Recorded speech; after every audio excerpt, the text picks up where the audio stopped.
Oi, pessoal. Então, a gente vai continuar falando, né, sobre as ligações covalentes.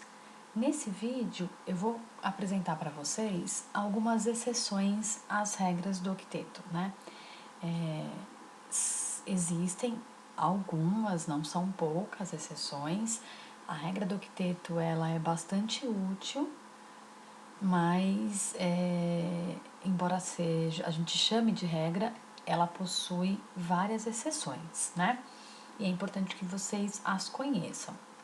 Basicamente, nós temos três formas de exceções à regra do octeto.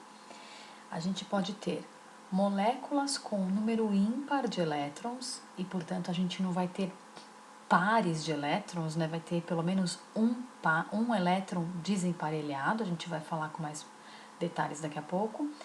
A gente pode ter, e aí é um caso mais raro, moléculas onde tem um átomo com menos elétrons do que o octeto, com o octeto incompleto, né? São deficientes de elétrons. E o mais comum são moléculas nas quais um átomo tem mais do que um octeto, né? A gente chama de expansão da camada de valência ou octeto expandido. Então, começando aqui por moléculas ou íons também, né? Com um número ímpar de elétrons, a gente tem alguns exemplos, né? E aí, o importante é que em qualquer um desses casos, né? A gente vai ter um número ímpar de elétrons, o que significa que pelo menos um elétron vai estar desemparelhado, ou seja, ele vai estar sozinho num orbital, não vai ter um elétron com espinho oposto ao dele. Por isso que ele é chamado de desemparelhado. E essas espécies, aqui a gente tem um exemplo, né? A gente tem aqui a molécula do NO, que pode ter o elétron desemparelhado no átomo de nitrogênio ou o elétron desemparelhado no átomo de oxigênio. E o fato dessas espécies terem pelo menos um elétron desemparelhado as faz com que elas sejam muito reativas, porque a ideia, né, a estabilidade é atingida quando preferencialmente o octeto se completa. Então, são espécies muito reativas. Vocês já devem ter ouvido falar dos radicais livres, né? Então, essas espécies que têm elétrons desemparelhados, elas são chamadas de radicais. E os radicais livres são um tipo dessa espécie, né? E são muito reativos, né? Há estudos que indicam que os radicais livres ajudam, contribuem para o envelhecimento precoce, porque eles, por serem muito reativos, reagem com componentes da nossa pele, né? Então, existem essas espécies, porém, elas não são, não tem um número muito grande, né? Mas a ideia são espécies que têm pelo menos um elétron desemparelhado. Existem, né, aqueles casos, e que são pouquíssimos, o mais comum é o BF3, que eles possuem deficiência de elétrons. O que eu quero dizer com isso, né? Se a gente olhar para o boro aqui, ele se estabiliza com menos do que 8 elétrons. Ele está aqui com 2, 4, 6 elétrons. Ele é um caso que se estabiliza com 6 elétrons, então ele não precisa atingir o octeto para ficar estável. Existe essa outra estrutura, onde o boro está com o octeto completo, mas se a gente for olhar para as cargas formais, elas não estão próximas de zero como aqui. Então, embora essa estrutura exista, a mais provável, a de mais baixa energia, é essa, na qual o boro está com menos do que 8 elétrons. E os casos mais comuns são os da expansão da camada de valência. E quando é que isso pode acontecer? Quando que um átomo pode ficar com mais do que 8 elétrons? Primeira coisa ele tem que ter 3 camadas ou mais. Então, ele tem que estar na tabela periódica do terceiro período para baixo. Por quê? Com uma camada, ele só pode ter 2 elétrons. Com 2 camadas, na camada de valência, ele só pode ter 8. Então, ele não consegue expandir. Para ele ter mais do que 8 elétrons na camada de valência, ele precisa ter o orbital d. Por isso que a expansão da camada de valência só pode acontecer com elementos do terceiro período para baixo. E aí aqui eu tenho o exemplo do PCl5, que foi a última molécula que eu demonstrei para vocês como representar a estrutura de Lewis, e eu comentei com vocês que ali o fósforo estava com mais do que 8 elétrons e que isso seria tratado no futuro, né? E é o caso agora. Então, o PCl5, né, o átomo central é o fósforo, mas ele não fica com 8 elétrons, né? Ele fica com 10 elétrons na camada de valência. E como que a gente pode explicar essa expansão? Por que ela ocorre, né? Eu vou mostrar para vocês um conceito que não é foco do nosso estudo em química geral. Vocês vão ver em outro componente mais para frente, outro componente curricular, mas é um conceito chamado de hibridação.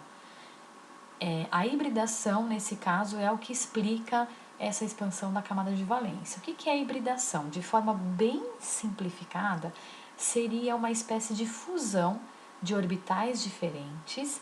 Eles meio que se fundem, né, entre aspas, formando um novo tipo de orbital, e esse outro tipo de orbital vai ter uma única energia, né? Se a gente estiver falando aqui de orbitais S, P e D, eles têm energias diferentes. Lembra do diagrama de Linus-Pauling? Ao se fundirem e formarem um único tipo de orbital, esse único tipo de orbital vai ter uma energia só. E aí, a gente chama essa fusão de hibridação. Mas, Cíntia, por que isso acontece? Então, vamos analisar aqui. Ó. Em tese, o fósforo, no seu estado fundamental, ele tem 2 elétrons no subnível 3s e 3 elétrons no subnível 3p, isso na camada de valência. Então, ele tem aqui 3 elétrons desemparelhados.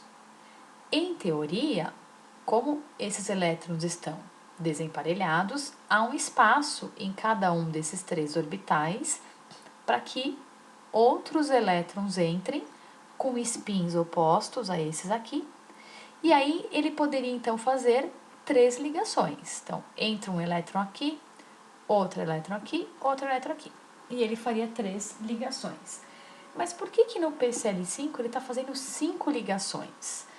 Então, o que acontece, a explicação teórica para isso é a de que um desses elétrons do subnível 3s passa por uma espécie de excitação e salta para o subnível 3D.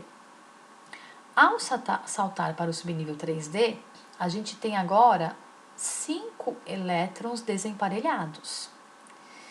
E aí a gente tem a fusão desse subnível 3s, desses 3 orbitais P e desse orbital 3D, formando um único tipo de orbital que a gente chama de sp3d. S porque tem um orbital S, P3 porque tem 3 orbitais P e D porque tem um orbital D. E a gente tem um único tipo de orbital chamado de sp3d com um único tipo de energia. E agora tem espaço para a entrada de 5 elétrons, que é o número de elétrons que o fósforo tem na camada de valência. E, portanto, assim ele consegue fazer 5 ligações, ficando com 10 elétrons na camada de valência, expandindo a sua camada de valência. Essa é uma explicação para esse fenômeno, né? E aqui eu tenho alguns outros exemplos, né? Então, a gente tem aqui o SF4, olha aqui um composto formado por um gás nobre. É importante vocês saberem que aquela teoria de que os gases nobres são inertes, ela já não existe mais, né? Os gases nobres, especialmente os maiores, eles podem reagir, não é tão fácil, mas eles podem reagir com elementos muito eletronegativos, que a gente vai ver mais pra frente, né? Aqueles elementos que têm muita atração por elétrons, como é o caso do flúor. Então, eles podem reagir. Existem compostos com alguns gases nobres, né? e o IF5. Então, aqui, ó, a gente tem a estrutura do SF4, então observem, né? O enxofre aqui ele tá com 2, 4, 6, 8, 10 elétrons na camada de valência. O xenônio aqui ele tá com 2, 4, 6, 8, 10, 12 elétrons na camada de valência. O iodo aqui ele tá com 2, 4, 6, 8, 10, 12 elétrons na camada de valência. Então, são exemplos de expansão do octeto. Eu espero que vocês tenham entendido.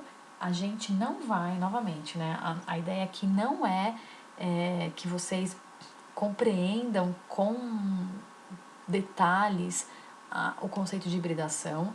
Eu só mostrei para vocês entenderem o porquê da ocorrência dessa expansão. É importante que vocês saibam, né, disso tudo que eu falei, que existem moléculas com número ímpar de elétrons, existem moléculas com deficiência de elétrons, ou seja, pelo menos um átomo não tem o octeto completo, e existem os mais importantes moléculas com expansão do octeto. Isso vocês precisam saber. Eu espero que vocês tenham entendido. Um abraço e até mais!